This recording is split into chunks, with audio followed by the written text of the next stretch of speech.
Hello everyone, welcome to my class. I am Priyanka Chatterjee, your English mentor. You can also call me P.Cee. Today I am here to help you with some basic English conversation. There are many students who cannot speak English fluently. There are even more who cannot understand the basic English terms. And there are a few more students who know how to read, they can understand the text, but they cannot express themselves properly in an English class, right? এটা অনেকেই বলে বাংলা মিডিয়ামের বাচ্চারা এই প্রবলেমটা face করে। তারা পড়তে পারে, তারা বুঝতে পারে, কিন্তু ঠিকমতো বলে উঠতে পারে না ইংলিশটা। কথাটা ঠিক, বাংলা মিডিয়ামের বাচ্চারা এই প্রবলেমটা একটু বেশি করে ফেস করে। ইংলিশ মিডিয়াম স্কুলসগুলোতে সব সাবজেক্টই একদম নার্সারি থেকে ইংলিশে পড়ানো হয়, তাই প্রশ্ন বুঝতে বা লিখতে অসুবিধা হয় না। কিন্তু তার মধ্যেও এরকম অনেক স্টুডেন্ট আছে যারা ইংলিশ মিডিয়াম স্কুলে পড়লেও ফ্লুয়েন্টলি ইংলিশ বলতে পারে না। এটা কিন্তু কোনো লজ্জা পাওয়ার বিষয় নয়। English is a foreign language, এটা আমাদের মাতৃভাষা নয়, এটা আমাদের কিন্তু শিখতে হবে। এটার জন্য ঠিকঠাক গাইডেন্স লাগে। তাই যদি একদম ছোট বয়স থেকে বাচ্চাদের ইংলিশে কথা বলা শেখানো হয়, বাংলা থেকে ইংলিশে ট্রান্সলেশন শেখানো হয়, তারা অনেক সহজেই ইংলিশটা ধরতে পারবে। প্রথম থেকেই যে গ্রামার জানতে হবে, প্রচুর ভোক্যাবুলারি জানতে হবে, স্পোকেন ইংলিশে কিন্তু সেরকম কোনো ব্যাপার নেই। ছোট ছোট সিম্পল সেন্টেন্স দিয়েই আগে শুরু করো, তারপর তো প্র্যাকটিস করতেই হবে।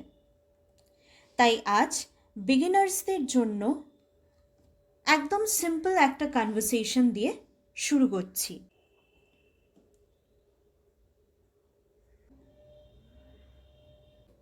এবার এখানে একদম সিম্পল কিছু কোয়েশ্চেন আনসার মেথড দিয়ে কনভারসেশনটা দেখানো হয়েছে।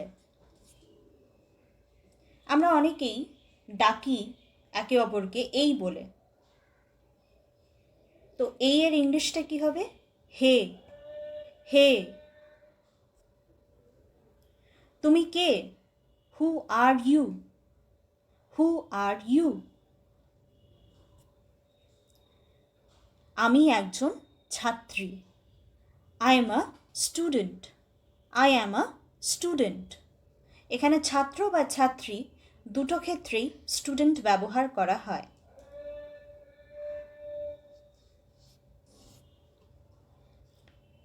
তুমি কোন স্কুলে পড়ো? In which school do you read?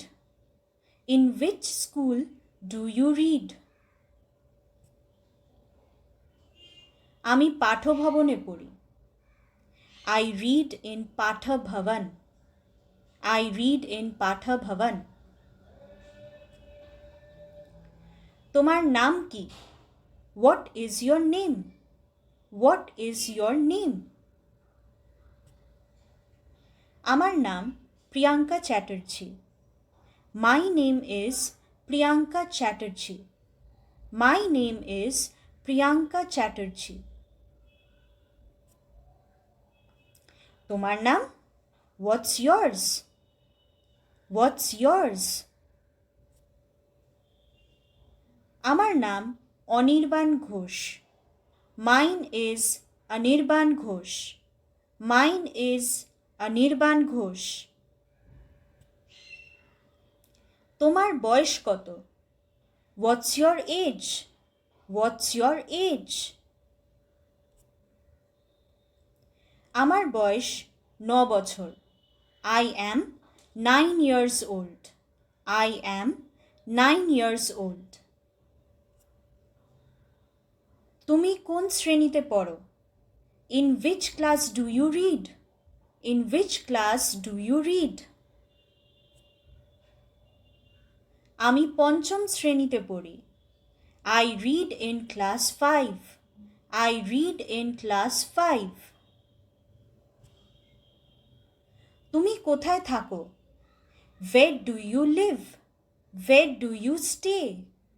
এই থাকো কথাটার কিন্তু ইংলিশ দুরকম হয়, একটা লিভও হয়, একটা স্টেও হয়। তাই ওয়ের ডু ইউ লিভ বলতে পারো, ওয়ের ডু ইউ স্টেও বলতে পারো, দুটোই ঠিক।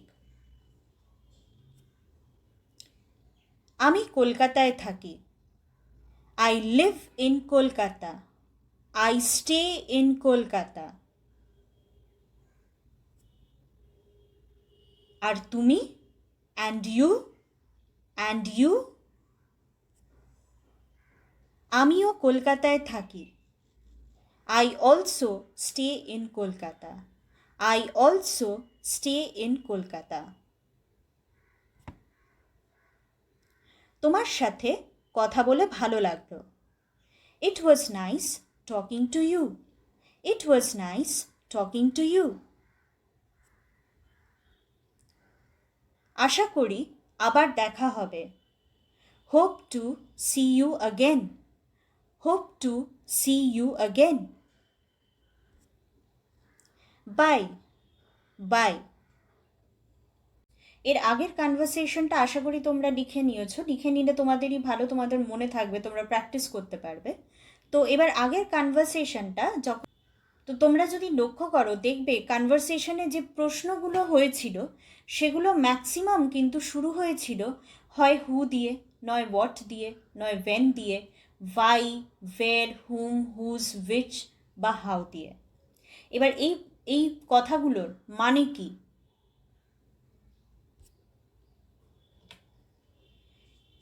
হু মানে হচ্ছে কে, হোয়াট মানে হচ্ছে কি, ওয়েন মানে কখন, ওয়াই মানে কেন, ওয়ের মানে কোথায়, হুম বা হুজ আমি একটা জায়গাতেই রেখে দিয়েছি কারণ এদের মানেটা খানিকটা একই, কার, হুম মানেও কার, হুজ মানেও কার।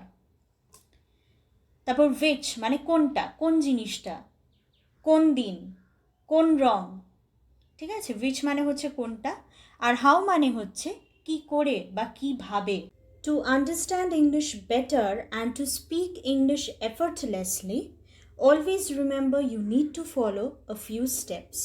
সবসময় মাথায় রাখবে ইংলিশ ঠিকঠাক বোঝার জন্য এবং ফ্লুয়েন্টলি বলার জন্য কয়েকটা ধাপ আছে। কি কি? Number 1, listen. প্রথম হচ্ছে শুনতে হবে। আমরা কি প্রথম থেকেই পড়তে পারি? পারি না। একটা বাচ্চা কিন্তু প্রথমে তার বাড়িতে যে ভাষায় কথা হয় সেটাই আগে শেখে, সেখান থেকে নিজে কথা বলা শুরু করে, তারপর সে স্কুলে যায়, তারপরে পড়তে শেখে। আমাদের মাতৃভাষা হচ্ছে বাংলা, তাই আমরা কিন্তু বাংলাতেই বেশি কমফোর্টেবল। প্রথম থেকেই যদি বাংলার সাথে সাথে ইংলিশেও ছোট ছোট সেন্টেন্স দিয়ে একটা বাচ্চার সাথে কথা বলা হয়, সে ইংলিশের সাথে কিছুটা সড়গড় হতে শুরু করবে। এটা কিন্তু আমি 2 বছর থেকে 5 বছর বয়সী বাচ্চাদের কথা বললাম। এবার হচ্ছে যারা এখন স্কুলে পড়ো, ইংলিশে উইক, তারা কি করবে? গার্জেনকে ইংলিশের গল্পের বই পড়ে শোনাতে বলো। তুমিও তার পাশে থেকে গল্পটা পড়ো, কোন শব্দের কীরকম উচ্চারণ হচ্ছে সেটা শুনে শুনে শেখো। যদি গল্পের বই না থাকে, নিজের স্কুলের টেক্সট বইগুলোই পড়ে শোনাতে বলো, টিচারদেরও হেল্প নিতে পারো।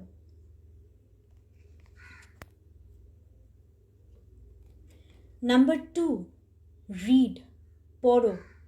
ইংলিশ ছোট ছোট গল্প পড়ো। Read story books. There are many short stories available now. আর একবার পড়বে না, বারবার পড়ো। Go on reading. যত পড়বে তত জানবে।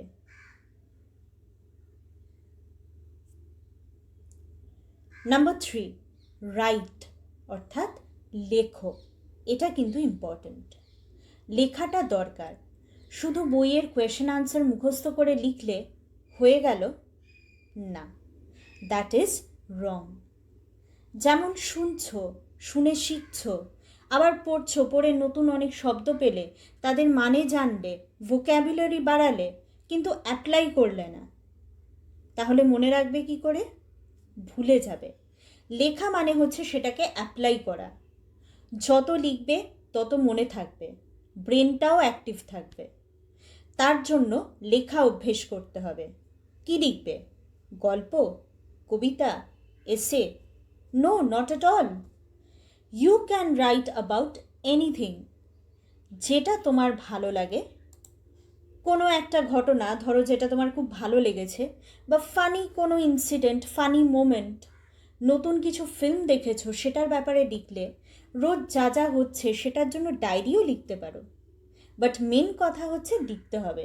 লেখার জন্য যে গল্প লিখতে হবে, কবিতা লিখতে হবে, ইট ইজ নট নেসেসারি। তোমার যদি ভালো লাগে গল্প লিখতে, তুমি চেষ্টা করো, গল্প লেখার একটা প্র্যাকটিস করো, কবিতা লেখার ট্রাই করো। হতেই পারে তোমার কবিতা লিখতে ভালো লাগে, তোমার গান লিখতে ভালো লাগে, চেষ্টা করো না। তার জন্য তো আগে লিখতে হবে। তো আগে ছোট ছোট জিনিস দিয়ে শুরু করো, যে জিনিসটা তোমার ভালো লাগে, কোনো একটা ঘটনা যেটা তোমার এখনো অবধি তোমার লাইফে বেস্ট ঘটনা, সেটাও লেখো, কিন্তু লিখতে হবে।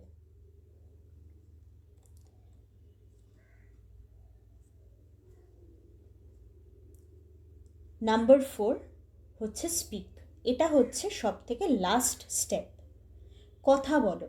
কথা বলো মানে কি বাংলায় কথা বলবে তা নয়, ইংলিশে কথা বলো। আগের ধাপগুলো যেমন ইম্পর্টেন্ট ছিল, এই যে লিসেন, রিড, রাইট, এগুলো ইম্পর্টেন্ট, স্পিকিংটাও হচ্ছে ইকুয়ালি ইম্পর্টেন্ট। ইংলিশে যত কথা বলবে ততই ফ্লুয়েন্ট হবে। বন্ধুদের সাথে কথা বলো, বাড়িতে বাবা মার সাথে কথা বলো, ভাই বোনদের সাথে কথা বলো। দরকার হয় যদি কেউ না থাকে শোনার মতো, তাহলে নিজের সাথে কথা বলো। এই যে কনভারসেশনটা যেটা তুমি ভিডিওটাতে দেখলে, সেই কনভারসেশনটা নিজের সাথে নিজে প্র্যাকটিস করো, নিজে জোরে জোরে বলো, নিজে কথা বলো।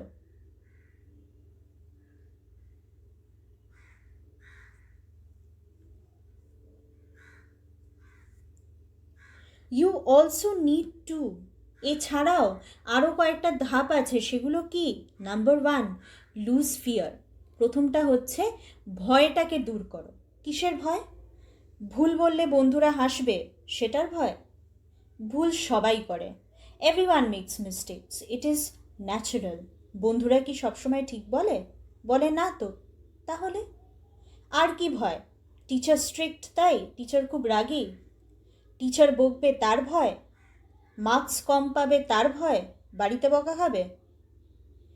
টিচাররা বা বাড়ির যারা বকে, গার্জেনরা কেন বকে? যাতে তুমি আর ওই ভুলটা ভবিষ্যতে না করো, যাতে মার্কসটা পরের বার পাও, সেই জন্যই কিন্তু তারা বকে। যদি বকাটা মনে না রেখে তুমি সেই জায়গায় নিজেকে রেকটিফাই করো, সেই টিচারই সব থেকে বেশি খুশি হবেন, এটা কিন্তু মাথায় রাখবে।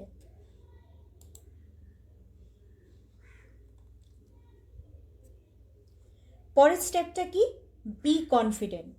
কনফিডেন্স হারাবে না, ঘাবড়ানোর কিছু নেই, টেনশন করবে না। হতেই পারে যে তোমাকে যে কোয়েশ্চেনটা করা হয়েছে সেটা তুমি নাও জানতে পারো, নাও বুঝতে পারো। তাতে কি হয়েছে? সে confidently that I am sorry, I don't know the answer. বা বুঝতে না পারলে কোয়েশ্চেনটা আরেকবার বলতে বলো, বা এক্সপ্লেন করতে বলো। তোমরা সেটা না করে ঘাবড়ে গিয়ে কনফিডেন্সটা হারিয়ে ফেলো, সেটা কিন্তু করবে না।